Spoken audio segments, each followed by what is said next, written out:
আজ একটা মিডিয়া, একটা চ্যানেল, একটা স্যাটেলাইট আমাদের হাতে নেই। আমরা হারাম হারাম বলে ছেড়ে দিচ্ছি, আর ওরা ওইগুলো দিয়ে আমাদের মারছে। আমাদের পরিবারটা জাহান্নাম। যে পরিবারই মনে করছেন হুজুরের পরিবার ভালো আছে, সব পরিবারগুলো আজ ভারত দখল করে নিয়েছে। বাংলাদেশ আজ 43 বছরে যেটা পারে নাই, ভারত এই 5 বছরে এই স্টার জলসা, স্টার প্লাস দিয়ে বাংলাদেশটা ঝলসিয়ে দিয়েছে। হুজুরি কি আর না হুজুরি কি, সারাদিন বসে বসে মেয়েরা এখন ওই সিরিয়াল দেখে, আর স্বামী আসলে প্র্যাকটিস করে। তুমি জানো না তোমার মেয়ে হয়েছে কিরণমালা, আর আমি কটকটি। মেয়েগুলো এখন কি কিরণমালা, তাকান ওদের পোশাক হয় ওই রকম।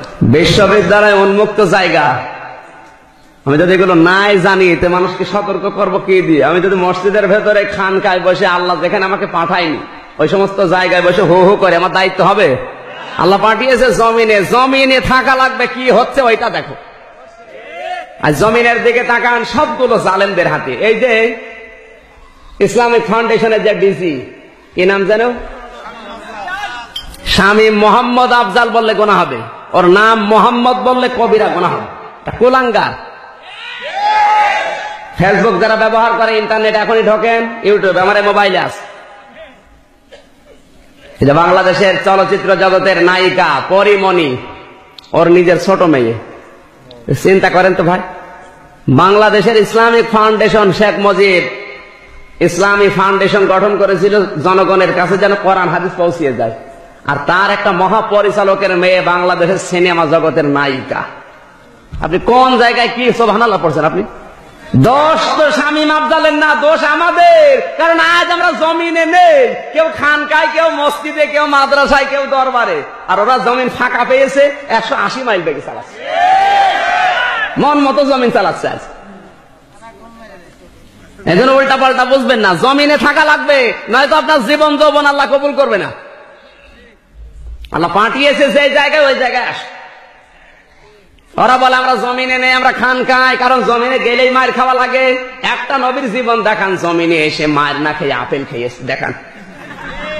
আর আমরা জমিনে আছি, এমন জমিনে শুধু মুরগির রান আসে। তোমার এটা জমিন না। ওই যে কাপড় চোপড় সেলাই করলে কি বলে জানেন? ওই খলিফা আমরা। আমরা কি আল্লাহর খলিফা? এসব ভণ্ডামি হয়তো কেউ বুঝতে পারছে না, কিন্তু উপরওয়ালা যে জমিনে থাকবে না, জমিনের যে দায়িত্বগুলো পালন করা দরকার। আল্লাহর নবী জমিনে থেকেই রাষ্ট্র গঠন করেছিলেন, জমিনে থেকেই প্রশাসন তৈরি করেছিলেন, জমিনে থেকেই তার সংস্কৃতি ছিল না? এই সমস্ত ছিল না? জমিনে থেকেই তার প্রশাসন ছিল, জমিনে থেকেই তিনি চিকিৎসক ছিলেন। পৃথিবীতে বিশ্ব নবীর উপরে বড় চিকিৎসক আসবে আর? তো তোমার একটা MBBS ডাক্তার নেই, FCPS ডাক্তার নেই, একটা বৈজ্ঞানিক নেই, একটা ইঞ্জিনিয়ার নেই, একটা ডিসি বানাতে পারো না ছেলেকে, একটা BCS ক্যাডার বানাতে পারো না, কি দিয়ে জমিন চালাবা তুমি বলো? খালি মসজিদের কোনায় বসে হো হো ওরে শয়তান, তোমার পাঠিয়েছে ওই জায়গায় আল্লাহ। তাহলে আল্লাহ এখানে ফিল আরদি না দিয়ে ফিল মাসাজিদে দিতে পারতো না? কোরআন বোঝার ক্ষমতা নেই, ওর বাবা বুঝিয়েছে মসজিদে বসে বসে হো হো করো, ও করে দাস।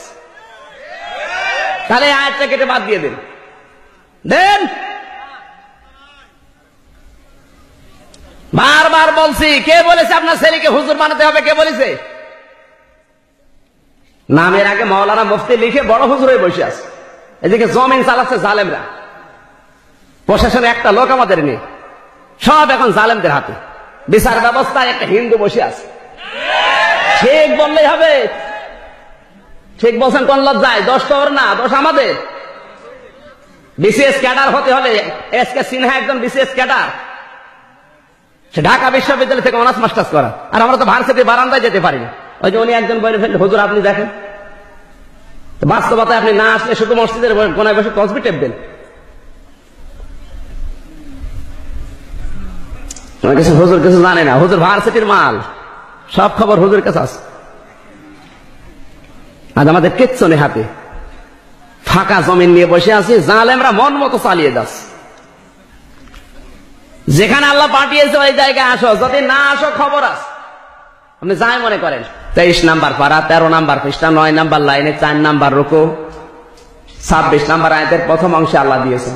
তাফসিরে তাবারিটা দেখবে, তাফসিরে মনির বাংলায় পাওয়া যাচ্ছে সব।